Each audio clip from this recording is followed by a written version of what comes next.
नमस्कार, मैं अविनाश रंजन गुप्ता आप सभी का अपने चैनल पर हार्दिक अभिनंदन करता हूं। आज के इस वीडियो में हम अध्ययन करने वाले हैं कहानी का नाट्य रूपांतरण। ये क्यों होता है, क्यों किया जाता है, कैसे किया जाता है, हम लोग इन सभी पर इस वीडियो में बड़े ही विस्तार से अध्ययन करेंगे। ये जो पाठ है ये कक्षा 12वीं हिंदी कोर्स केंद्रित और हिंदी कोर्स ऐच्छिक दोनों के लिए प्रस्तावित है। इसमें हम लोग बेसिकली ये जान पाएंगे कि एक कहानी को या एक घटना को मंच पर, टीवी पर या बड़े पर्दे सिनेमा के रूप में कैसे प्रस्तुत किया जाता है। तो बिना किसी विलंब के चलिए इस पाठ को शुरू करते हैं। सबसे पहले हम लोग सफल नाट्य रूपांतरण के उदाहरण देख लेते हैं।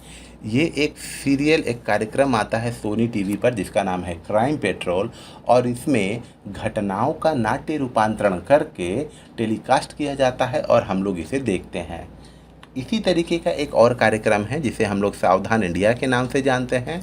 इसमें भी घटनाओं का नाट्य रूपांतरण किया जाता है और हमारे सामने प्रस्तुत किया जाता है।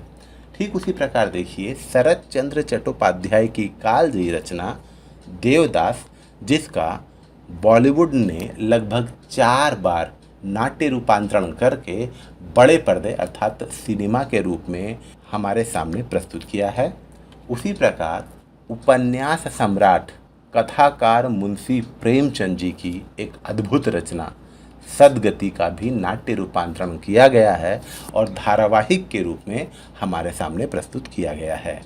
अब हम लोग देखते हैं कहानी और नाटक में क्या क्या समानताएं हैं, क्या क्या इक्वालिटीज़ है, क्या क्या सिमिलैरिटीज़ हैं। देखिए, कहानी और नाटक दोनों में एक कहानी होती है, एक स्टोरी होती है, पात्र होते हैं अर्थात कैरेक्टर्स होते हैं, परिवेश होता है, एनवायरनमेंट होता है, कहानी का क्रमिक विकास होता है अर्थात सिस्टमेटिक ग्रोथ होती है किसी भी स्टोरी की, संवाद होते हैं, डायलॉग होता है, द्वंद्व होता है, डुअलिटी होती है अर्थात समस्याएं आती हैं, उनका समाधान ढूंढा जाता है, चरम उत्कर्ष होता है अर्थात क्लाइमेक्स होता है। तो इस तरीके से हम लोग देखते हैं कि नाटक और कहानी की आत्मा के कुछ मूल तत्व, बेसिक एलिमेंट्स एक ही हैं। अब हम लोग देखते हैं समानताओं के साथ साथ इसमें अंतर क्या है। देखिए, कहानी पढ़ी या सुनी जाती है जबकि नाटक मुख्य रूप से देखी और सुनी जाती है, इसलिए इसे दृश्य श्रव्य माध्यम कहते हैं। दृश्य श्रव्य ऑडियो विजुअल माध्यम कहते हैं। कहानी हम अपनी इच्छा अनुसार पढ़ सकते हैं, पर नाटक देखने के लिए हम तैयार मन से थिएटर जाते हैं। कहानी हम अपनी इच्छा अनुसार पढ़ सकते हैं, पढ़ रहे मन नहीं किया तो हम लोगों ने उसे बंद करके रख दिया कि बाद में पढ़ेंगे। लेकिन नाटक या सिनेमा हॉल में फिल्म देखने के लिए हम लोग प्रिपेयर्ड माइंड से जाते हैं कि आज हम लोग सिनेमा देखेंगे या थिएटर में जाकर नाटक देखेंगे। कहानी और नाटक का संबंध किन से जुड़ता है। देखिए, कहानी का संबंध लेखक और पाठक से जुड़ता है, वहीं नाटक का संबंध लेखक से भी, निर्देशक अर्थात डायरेक्टर से भी, पात्र अर्थात कैरेक्टर से भी, दर्शक अर्थात ऑडियंस से भी, श्रोता जो सुन रहा है एवं अन्य लोगों को एक दूसरे से जोड़ता है। तो इस तरीके से देख रहे हैं जो नाटक है उसकी आउटरीच जो है वो ज़्यादा है कहानी की तुलना में।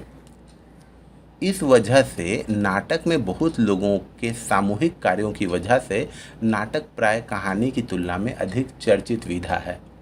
और चूंकि नाटक एक दृश्य श्रव्य विधा है और दृश्य श्रव्य विधा को मूर्त रूप में प्रस्तुत करने के लिए या उसे मंच पर प्रस्तुत करने के लिए बहुत सारे लोगों की भूमिका रहती है, और जब सभी लोग अपना काम अच्छे तरीके से करते हैं तो वो नाटक एक सफल नाटक के रूप में सामने आता है। यही कारण है कि नाटक जो है वो कहानी की तुलना में अधिक चर्चित और पॉपुलर विधा अर्थात एक माध्यम है। नाटक की क्या क्या विशेषताएं हैं। देखिए, नाटक एक दृश्य श्रव्य विधा है। दृश्य का स्मृतियों से गहरा संबंध होता है, इसलिए नाटक एवं फिल्म को लोग बहुत दिनों तक याद रखते हैं।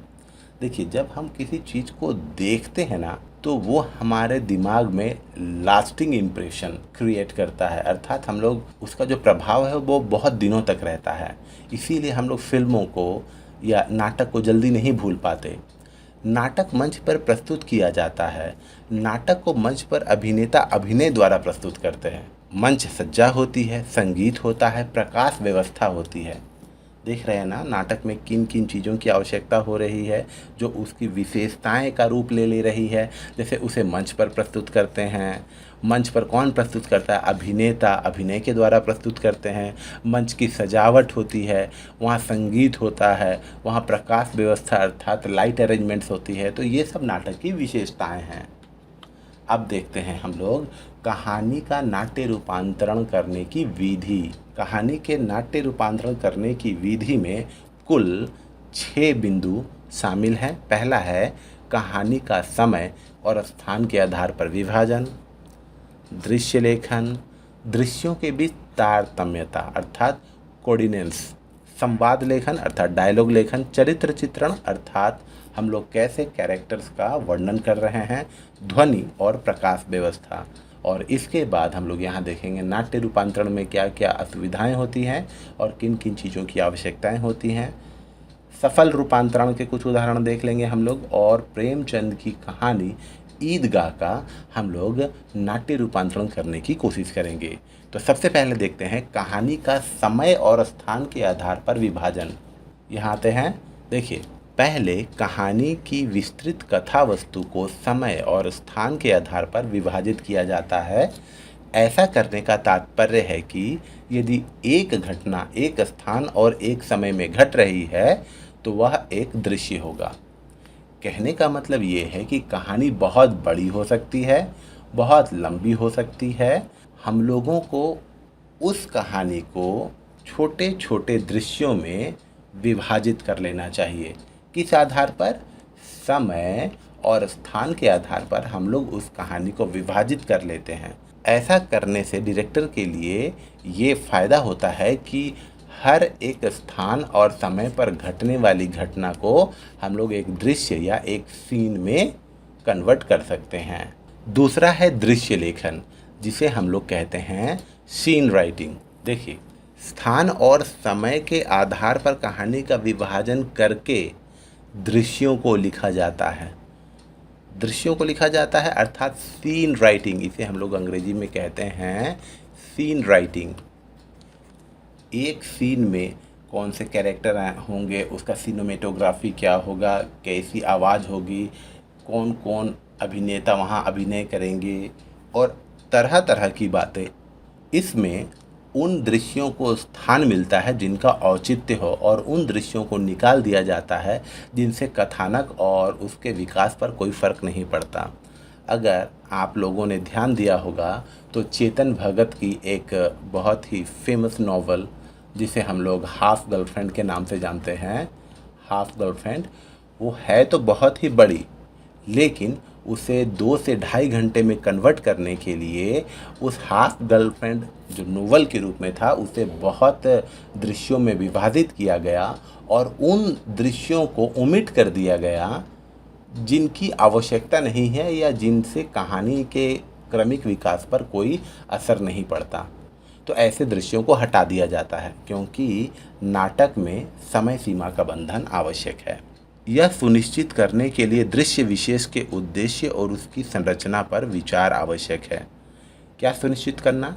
ये सुनिश्चित करना कि कौन सा दृश्य रखा जाए और कौन सा दृश्य हटा दिया जाए जो अनावश्यक प्रतीत हो रहा है। उसके लिए हम लोगों को जो दृश्य विशेष के उद्देश्य अर्थात एम और उसकी संरचना फॉर्मेशन पर विचार करना आवश्यक है। अब हम लोग आ जाते हैं तीसरे बिंदु पर। देखिए, हम लोगों ने कहानी को छोटे छोटे टुकड़ों में विभाजित कर लिया। वो छोटे छोटे टुकड़े दृश्य कहलाते हैं। दृश्य के आधार पर हम लोग पुनः लेखन कर लेते हैं।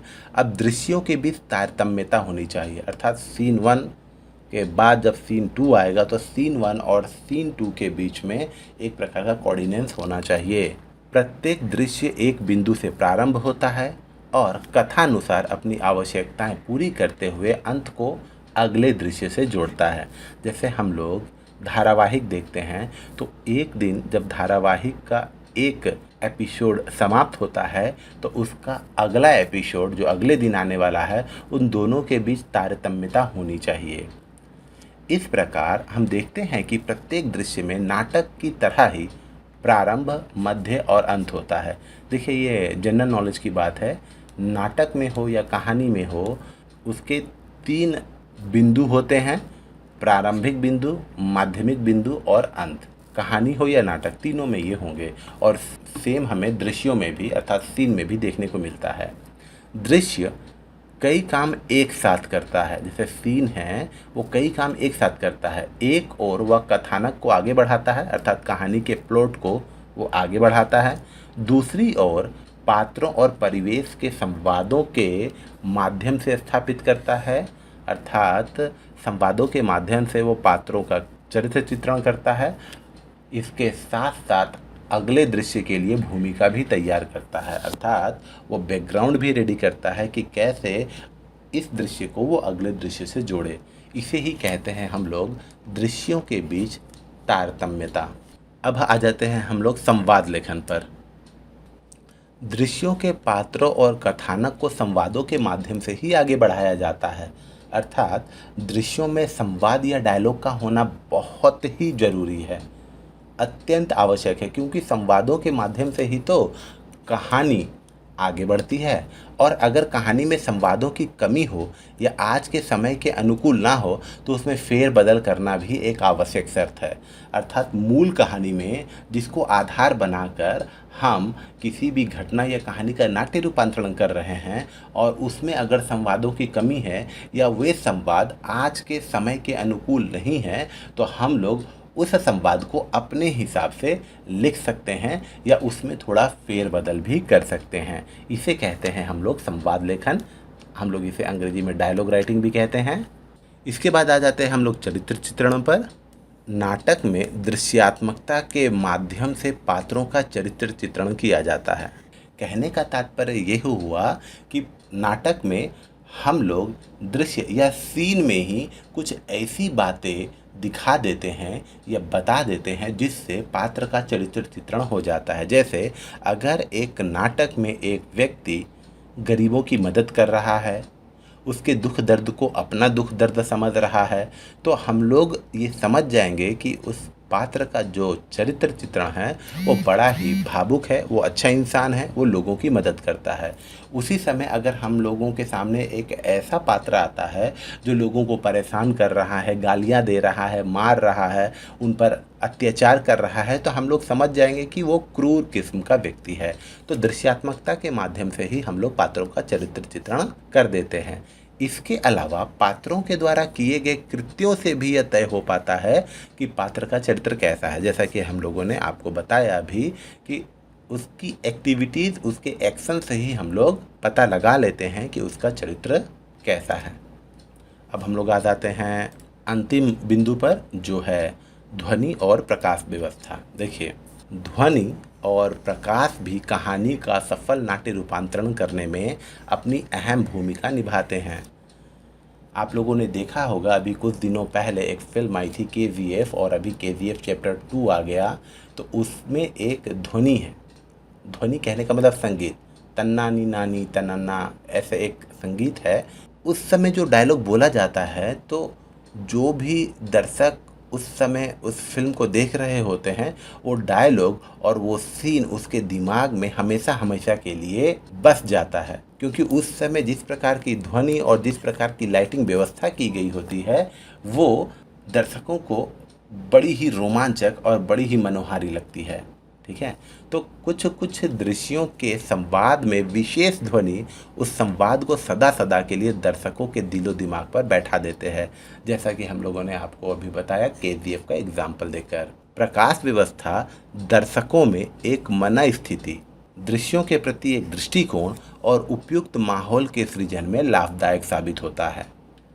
तो इस तरीके से हम लोगों ने कहानी का नाट्य रूपांतरण करने की जो 6 विधियां हैं उस पर विचार किया। पुनः एक बार देख लीजिए। कहानी का समय और स्थान के आधार पर विभाजन कर लेना, उसके बाद दृश्य लेखन करना जिसे हम लोग सीन राइटिंग कहते हैं, एक सीन का दूसरे सीन से कोऑर्डिनेट्स होना या दोनों में तारतम्यता होना, उसके बाद संवाद लेखन अर्थात डायलॉग लेखन कर लेना। अगर डायलॉग कहानी के अनुसार ना हो तो हम लोग उसमें फेरबदल भी कर सकते हैं। उसके बाद पात्रों का चरित्र चित्रण करना और ध्वनि और प्रकाश व्यवस्था। अब हम लोग देखते हैं नाट्य रूपांतरण के दौरान होने वाली असुविधाएं। नाट्य रूपांतरण के दौरान होने वाली असुविधाएं एवं आवश्यकताएं क्या क्या हैं, देखिए। यह एक खर्चीला कार्य है, एक्सपेंसिव जॉब है ये, इसमें बहुत पैसे खर्च होते हैं। अनुभवी कलाकारों की अत्यंत आवश्यकता होती है इसमें, क्योंकि जो कलाकार अनुभवी नहीं होते हैं वो अभिनय सही से नहीं कर पाएंगे, भाव भंगिमा अपने चेहरे पर सही से ना ला पाएंगे, तो वो नाट्य रूपांतरण अपने उच्च रूप को कभी प्राप्त नहीं कर पाएगा। कहानी का नाट्य रूपांतरण करने से पहले यह जानकारी होना आवश्यक है कि वर्तमान रंगमंच में क्या क्या संभावनाएं हैं। आप किसी भी कहानी को उठाकर उसका नाट्य रूपांतरण नहीं कर सकते। आप पहले उस कहानी को 2 बार 3 बार पढ़ेंगे और आज के ज़माने के हिसाब से कोरिलेट करके देखेंगे कि क्या आज के ज़माने के दर्शकों को ये कहानी का नाट्य रूपांतरण पसंद आएगा। अगर आएगा तो ही आप जोखिम उठा सकते हैं, अगर नहीं आएगा और आप वैसा जोखिम उठाते हैं तो आपको भारी नुकसान उठाना पड़ेगा। जैसे अभी आमिर खान की कुछ दिनों पहले एक फिल्म आई थी the thugs of Hindustan, flop हो गई। ठीक है, ओके। अच्छा नाट्य रूपांतरण के लिए अच्छी नाट्य प्रस्तुतियाँ देखी जाए। अगर आप चाहते हैं कि एक अच्छा नाट्य रूपांतरण आप प्रस्तुत करें तो पहले जो फेमस नाट्य रूपांतरण किए जा चुके हैं उसको बारीकी से देखिए। नाट्य रूपांतरण में समय सीमा का बंधन आवश्यक है। देखिए, जब भी किसी कहानी का नाट्य रूपांतरण करते हैं तो उसमें समय सीमा का बंधन परमावश्यक है, क्योंकि जब भी कोई व्यक्ति सिनेमा जाता है, थिएटर जाता है नाटक देखने, तो वो प्रिपेयर्ड माइंड से जाता है कि ये 2 से 3 घंटे की मूवी है या 1 से 1.5 घंटे का नाटक है, उसके बाद हम लोग वापस आ जाएंगे। ठीक है, लेकिन अगर वो लंबा चलेगा तो दर्शक जो है वो ऊब भी सकते हैं और उनका शेड्यूल भी बिगड़ सकता है। इसीलिए नाट्य रूपांतरण करते दौरान हम लोगों को समय सीमा का बंधन अवश्य ध्यान में रखना चाहिए। नाट्य रूपांतरण का चरम उत्कर्ष प्रभावी और संदेशदायी हो, जैसे इसे हम लोग क्लाइमेक्स कहते हैं। किसी भी कहानी का क्लाइमेक्स जो होगा वो बहुत इफ़ेक्टिव होना चाहिए और संदेशदायी, एक अच्छा संदेश देता हो। जैसे अगर आप बाहुबली फिल्म देखेंगे तो बाहुबली का जो क्लाइमेक्स है बाहुबली 2, वो इतना ना मस्त है, इतना ना अच्छा है कि पूछिए मत। और साथ ही साथ वो एक संदेश देता है कि अधर्म पर धर्म की ही विजय होती है। तो इस प्रकार हम लोगों ने देखा नाट्य रूपांतरण में होने वाली असुविधाएं और आवश्यकताओं के बारे में। अब हम लोग आ जाते हैं कुछ ऐसी कहानियों पर जिसका सफल नाट्य रूपांतरण हो चुका है, जैसे चीफ की दावत भीष्म साहनी की, बाबा टेक सिंह मंटो की, सादत हसन मंटो, डिप्टी कलेक्टर अमरकांत की, दुविधा विजय दान देथा की, कफन प्रेमचंद की, बड़े भाई साहब प्रेमचंद की, क्लास 10th के हिंदी कोर्स बी में ये चैप्टर है प्रेमचंद। उसके बाद मोटे राम शास्त्री, ये भी प्रेमचंद की, ईदगाह, ये भी प्रेमचंद की, रुपया तुम्हें खा गया भगवती चरण वर्मा की, वॉरेन हॉस्टिंग का साण, ये उदय प्रकाश की, और अंत में प्रार्थना उदय प्रकाश की, मोहनदास, ये भी उदय प्रकाश की। ठीक है, अब हम लोग आ जाते हैं ईदगाह कहानी के नाट्य रूपांतरण की विधि पर। तो देखिए क्या है तरीका। हम लोग सबसे पहले समय और स्थान के आधार पर दृश्यों का विभाजन कर लेंगे। कैसे, देखिए ऐसे। ईदगाह कहानी, कुछ बच्चे आपस में बातचीत कर रहे हैं। बातचीत के दौरान वो जान पाते हैं कि ईदगाह अर्थात ईद के शुभ अवसर पर जहाँ लोग सामूहिक रूप से नमाज अदा करते हैं उसे हम लोग कहते हैं ईदगाह। और वो लोग वहाँ जाएंगे, वहाँ पर एक मेला लगा है। तो ये जो है हामिद वो अपनी दादी अमीना से वहाँ जाने की परमिशन मांगता है, दादी उसे परमिशन दे देती है। उसके बाद ये सभी बच्चे ईदगाह अर्थात उस मेले में जाने की कवायद शुरू कर देते हैं। दूसरे में देखिए, वहाँ जाते दौरान इन्हें कुछ आम तोड़ने का मन होता है। फिर ये लोग रास्ता पूछते पूछते वहाँ धीरे धीरे पहुँच जाते हैं। उन्हें किसी की बातें भी याद आती हैं। ठीक है, वो मोटर कार देखते हैं, शहर की भीड़ देखते हैं, ईदगाह पहुंच जा रहे हैं, ईद की नमाज़ अदा करते हैं। यहाँ पर वो सबसे गले मिलते हैं। ठीक है। फिर ये जो छोटे छोटे बच्चे हैं ये खिलौने खरीदते हैं, सब बच्चे अपने अपने हाथ में एक एक खिलौने खरीद कर रख चुके हैं। लेकिन यहाँ जो हामिद है, हामिद वो खिलौनों की जगह एक चिमटा खरीद लेता है। चिमटा खरीद लेने के बाद वो अपने दोस्तों को दिखाता है कि देखो मेरा चिमटा जो है वो तुम सभी के खिलौनों से ज़्यादा मजबूत है, ये मंजीरे का भी काम करता है, इससे मैं बंदूक का भी काम कर लेता हूँ, ये बहुत ही मजबूत है, मैं इसे ज़मीन पर फेंकूंगा तो भी ये टूटेगा नहीं, लेकिन तुम लोग अपने इस खिलौने को ज़मीन पर फेंकोगे तो वो टूट जाएगा। इस तरीके से सारे बच्चे अंत में ये मान लेते हैं कि हामिद ने जो खिलौना अर्थात जो चिमटा खरीदा है वो सही खरीदा है, और ये सब बच्चे भी अपने खिलौने को उस चिमटे से बदलना चाहते हैं। ठीक है, लेकिन हामिद अपना ये चिमटा किसी के खिलौने से नहीं बदलता।